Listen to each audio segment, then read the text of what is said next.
ದಕ್ಷಿಣ ಕನ್ನಡ ಮತ್ತು ಉಡುಪಿ ಜಿಲ್ಲೆಗಳಲ್ಲಿ ಪ್ರಮುಖವಾಗಿ ಕೋಮು ವಿಚಾರಗಳು, ಕೋಮು ಗಲಭೆಗಳ ಪ್ರಕರಣಕ್ಕೆ ಸಂಬಂಧಪಟ್ಟಂತೆ ಸರ್ಕಾರ ಈಗ ಬಿಗಿ ಕ್ರಮವನ್ನು ಕೈಗೊಳ್ತಾ ಇದೆ. ಇದಕ್ಕೆ ಸಂಬಂಧಪಟ್ಟಂತೆ ನಿರಂತರವಾಗಿ ಕಾರ್ಯಾಚರಣೆಗಳು ಕಳೆದ ಕೆಲ ದಿನಗಳಿಂದ ನಡೀತಾ ಇದೆ. ಈಗ ಇದೇ ವಿಚಾರ ರಾಜಕೀಯವಾಗಿ ಕೂಡ ಆರೋಪ ಪ್ರತ್ಯಾರೋಪಗಳಿಗೆ ಕೂಡ ಕಾರಣವಾಗ್ತಾ ಇದೆ. ಅಥವಾ ಬಿಜೆಪಿ ನಾಯಕರು ಕೂಡ ತುಂಬಾ ತೀವ್ರವಾಗಿ ಸರ್ಕಾರದ ವಿರುದ್ಧ ಹರಿಯಾಯ್ತಾ ಇದ್ದಾರೆ. ಎಲ್ಲ ಬೆಳವಣಿಗೆಗಳ ಬಗ್ಗೆ ಮಾತನಾಡೋದಕ್ಕೆ ನಮ್ಮ ಜೊತೆಗೆ ರಾಜ್ಯದ ಗೃಹ ಸಚಿವರಾದಂಥ ಡಾಕ್ಟರ್ ಜಿ ಪರಮೇಶ್ವರ್ ಅವರು ಜಾಯ್ನ್ ಆಗ್ತಿದ್ದಾರೆ. ಅವ್ರ ಜೊತೆ ಮಾತಾಡೋಣ. ಪರಮೇಶ್ವರ್ ಅವರೇ, ಮೊದಲನೇದಾಗಿ ಈಗ ಮಂಗಳೂರಿನಲ್ಲಿ ಏನು ಬಿಗಿ ಕ್ರಮಗಳನ್ನು ಕೈಗೊಳ್ತಾ ಇದ್ರಿ, ಸರ್ಕಾರದ ಕಡೆಯಿಂದ ಈಗಾಗಲೇ ಲಾ ಆ್ಯಂಡ್ ಆರ್ಡರ್ ವಿಚಾರವನ್ನು ನಾವು ಪ್ರಮುಖವಾಗಿ ಕೈಗೆತ್ಕೊಳ್ತೀವಿ ಅನ್ನುವಂಥ ಮಾತನ್ನು ಹೇಳ್ತಿದ್ದಾರೆ. ನಿನ್ನೆ ಕೂಡ ತುಮಕೂರಿನಲ್ಲಿ ಮಾತಾಡ್ತಾ ನೀವು ಒಂದು ಮಾತನ್ನ ಗಟ್ಟಿಯಾಗಿ ಹೇಳ್ತಾ ಇದ್ದೀನಿ, ಯಾರು ತಪ್ಪು ಮಾಡ್ತಿದ್ದಾರೋ ಅವ್ರ ವಿರುದ್ಧ ಕ್ರಮ ಅನ್ನುವಂಥ ಮಾತನ್ನು ಹೇಳಿದ್ರಿ.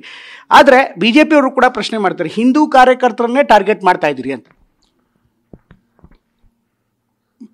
ಮಂಗಳೂರಿನಲ್ಲಿ, ದಕ್ಷಿಣ ಕನ್ನಡ ಜಿಲ್ಲೆಯಲ್ಲಿ, ಉಡುಪಿಯಲ್ಲಿ, ಈ ಭಾಗದಲ್ಲಿ ಏನು ಇತ್ತೀಚೆಗೆ ಈ ಕೋಮು ಸೌಹಾರ್ದತೆ ಹಾಳಾಗಿದೆ, ಪರಸ್ಪರ ದ್ವೇಷ, ಅಸೂಯೆ ಭಾವನೆ ಜಾಸ್ತಿ ಆಗಿದೆ.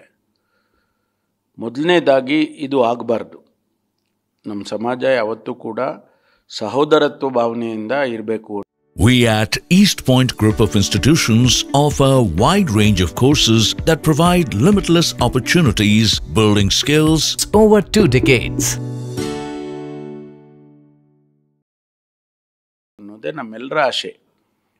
ಆದರೆ ದುರ್ದೈವ, ಇತ್ತೀಚೆಗೆ ನಡೆದಂಥ ಘಟನೆಗಳು ನಮ್ಮನ್ನು ಪ್ರಶ್ನೆ ಮಾಡುವಂಥ ರೀತಿಯಲ್ಲಿದ್ದಾವೆ. ಸರ್ಕಾರ ಕೈಕಟ್ಕೊಂಡು ಕೂತ್ಕೊಳ್ಳೋದಿಲ್ಲ. ನಮ್ಮ ಜವಾಬ್ದಾರಿ ಇದೆ, ಶಾಂತಿಯನ್ನು ಕಾಪಾಡಬೇಕು, ಕಾನೂನು ಸುವ್ಯವಸ್ಥೆಯನ್ನು ರಾಜ್ಯದಲ್ಲಿ ಸರಿಯಾಗಿ ಕಠಿಣವಾಗಿ ಇಟ್ಕೊಳ್ಬೇಕು ಅನ್ನೋದು ನಮ್ಮ ಜವಾಬ್ದಾರಿ ಇದೆ.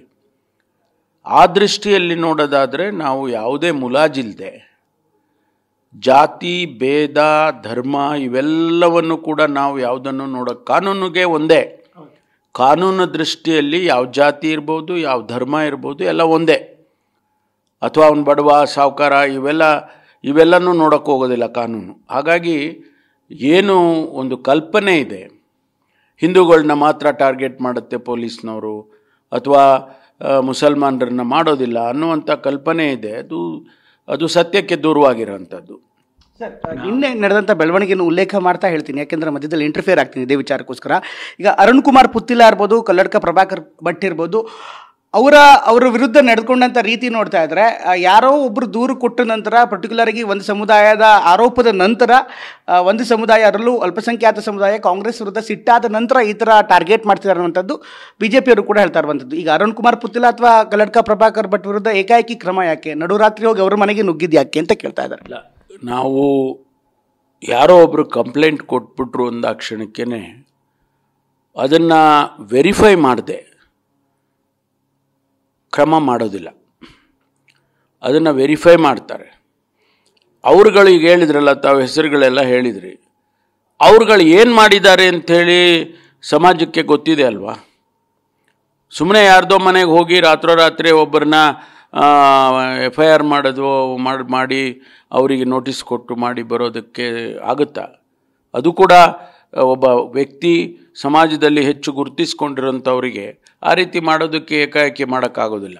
ಅವ್ರು ಏನು ಮಾಡ್ತಾರೆ ಅದರ ಆಧಾರದ ಮೇಲೆ ಮಾಡ್ತಾರೆ. ಹೇಟ್ ಸ್ಪೀಚ್ ಮಾಡಿದರು ಅಂತ ಹೇಳಿದಾಗ ಅದನ್ನು ವೆರಿಫೈ ಮಾಡ್ತಾರೆ. ಹೇಳಿದರು ಅಂದ ತಕ್ಷಣವೇ ಯಾರು ಕೇಳೋದಿಲ್ಲ, ಆದರೆ ಅದು ನಿಜ ಇಲ್ಲ ಅನ್ನೋದನ್ನು ವೆರಿಫೈ ಮಾಡ್ತಾರೆ. ಈಗ ಅವ್ರು ಹೇಟ್ ಸ್ಪೀಚ್ ಮಾಡಿದ್ರು ಅಂತ ಖಾತ್ರಿ ಆದಮೇಲೆ ಅವರಿಗೆ ನೋಟಿಸ್ ಕೊಡಬೇಕಾಗಿರೋದು ಅಥವಾ FIR ಮಾಡಬೇಕಾಗಿರೋದು ಪೊಲೀಸರನ್ನ ಕೆಲಸ ಅಲ್ವಾ. ಯಾರೂ ಕೂಡ ಸುಮ್ಮನೆ ಯಾರನ್ನು ಕೂಡ ಪೊಲೀಸ್ನವರು ಹೋಗಿ ಅರೆಸ್ಟ್ ಮಾಡೋದಾಗಲಿ, ಕಂಪ್ಲೇಂಟ್ ತೊಗೊಂಡು ಅವರಿಗೆ FIR ಮಾಡೋದಾಗಲಿ ಇವೆಲ್ಲ ಮಾಡೋಕ್ಕೆ ಹೋಗೋದಿಲ್ಲ. ಅವರಿಗೆ ಶಾಂತಿ ಕಾಪಾಡಬೇಕು ಅಂತ ಅಷ್ಟೇ ಇರುತ್ತೆ. ಆದರೆ ಇಂಥ ಸಂದರ್ಭಗಳಲ್ಲಿ ಕಠಿಣವಾದಂಥ ಕ್ರಮ ತಗೊಳ್ಳೋದೇ ಇದ್ದರೆ, ಈಗಾಗಲೇ ಕೆಲವರು ಹೇಳ್ತಾರಪ್ಪ, ಪೊಲೀಸ್ನವ್ರು ಏನೂ ಮಾಡೋದೇ ಇಲ್ಲ, ನಿಂತ್ಕೊಂಡು ನೋಡ್ತಾರೆ, ಸೈಲೆಂಟ್ ಸ್ಪೆಕ್ಟೇಟರ್ ಆಗಿರ್ತಾರೆ ಅಂತೆಲ್ಲ ನಮ್ಮನ್ನು ದೂಷಣೆ ಮಾಡ್ತಾರೆ ಪೊಲೀಸ್ನವ್ರನ್ನ. ಆದರೆ ಕಠಿಣವಾಗಿ ಕ್ರಮ ತಗೊಂಡಾಗ ಈ ರೀತಿ ಮಾಡಿದರು, ಆ ರೀತಿ ಮಾಡಿದರು ಅಂತ ಅದಕ್ಕೂ ಟೀಕೆ ಬರುತ್ತೆ. ಆದರೆ ನಾವು ಭಾಳ ಕ್ಯಾಲ್ಕ್ಯುಲೇಟಿವ್ ಆಗಿ ನಾವು ಈ ಶಾಂತಿಯನ್ನು ಕಾಪಾಡೋದಕ್ಕೆ ಎಲ್ಲ ಪ್ರಯತ್ನ ಮಾಡ್ತೀವಿ. ಈಗಾಗಲೇ ನಾನು ಕಳೆದ ಸಾರಿ ಸುಹಾಸ್ ಶೆಟ್ಟಿ ಮರ್ಡರ್ ಆದಾಗ ಹೋಗಿದ್ದೆ ನಾನೇ. ಆ ಸಂದರ್ಭದಲ್ಲಿ ನಾನು ಹೇಳಿದೆ, ಒಂದು ಆ್ಯಂಟಿ ಕಮ್ಯುನಲ್ ಫೋರ್ಸನ್ನು ಮಾಡುವಂಥ ಅಗತ್ಯ ಇದೆ ಅಂತೇಳಿ ಹೇಳಿ ಬಂದಿದ್ದೆ. ಈಗ ಅದು ಕಾರ್ಯಗತ ಆಗ್ತಾಯಿದೆ. ಬಹುಶಃ 14ನೇ ತಾರೀಕು ಅದನ್ನು ಲಾಂಚ್ ಮಾಡಬೇಕು ಅಂತ ಹೇಳಿ ನಾವು ಪ್ಲ್ಯಾನ್ ಮಾಡ್ಕೊಂಡಿದ್ದೇವೆ on the lines of the anti Naxal force. ಇದಕ್ಕೆ ಸ್ಪೆಷಲ್ ಆಗಿ ಅವರಿಗೆ ನಾವು ಒಂದಷ್ಟು ಪವರ್ ಕೊಡ್ತೇವೆ. ಅಲ್ಲಿ ಕಮ್ಯುನಲ್ ಇದನ್ನು ಕಂಟ್ರೋಲಿಗೆ ಹತೋಟಿಗೆ ತಗೋಬೇಕು ಅಂತೇಳಿ ಅದನ್ನು ಮಾಡ್ತಾ ಇದ್ದೇವೆ. ಈ ರೀತಿ ಬೇರೆ ಬೇರೆ ಶಾಂತಿ ಸಭೆಗಳನ್ನು ಕೂಡ ಮಾಡ್ತೀವಿ. ಮುಂದಿನ ದಿನದಲ್ಲಿ ಶಾಂತಿ ಸಭೆಗಳನ್ನು ಕೂಡ ಮಾಡ್ತೀವಿ. ನಾನೇ ಹೋಗ್ತೇನೆ. ಯಾಕೆಂದರೆ ಎರಡೂ ಕಮ್ಯುನಿಟಿಯನ್ನು ನಾವು ಒಂದು ಸಾಮರಸ್ಯವನ್ನು ಮಾಡಬೇಕು. ಹಿಂದೆ ನನಗೆ ಜ್ಞಾಪಕ ಇರ್ಬೋದು ತಮಗೆ, ನಾನು ಪ್ರದೇಶ್ ಕಾಂಗ್ರೆಸ್ ಸಮಿತಿ ಅಧ್ಯಕ್ಷನಾಗಿದ್ದಾಗ ನಾವು ಉಳ್ಳಾಳ ಟು ಉಡುಪಿ ಒಂದು ಪಾದಯಾತ್ರೆ ಮಾಡಿದ್ವು, ಕಾಂಗ್ರೆಸ್ ನಡಿಗೆ ಸಾಮರಸ್ಯದ ಕಡೆಗೆ ಅಂತ. ಆ ರೀತಿ ಒಂದು ಸಾಮರಸ್ಯವನ್ನು ನಾವು ಸಮಾಜದಲ್ಲಿ ಮಾಡಬೇಕಾದಂಥ ಅಗತ್ಯ ಇವತ್ತಿಗಿದೆ ಅಂತ ಹೇಳಿ ನಾನು ಅಂದ್ಕೊಳ್ತೀನಿ. ಆ ರೀತಿಯಲ್ಲಿ ಕ್ರಮ ಮಾಡ್ತೀವಿ.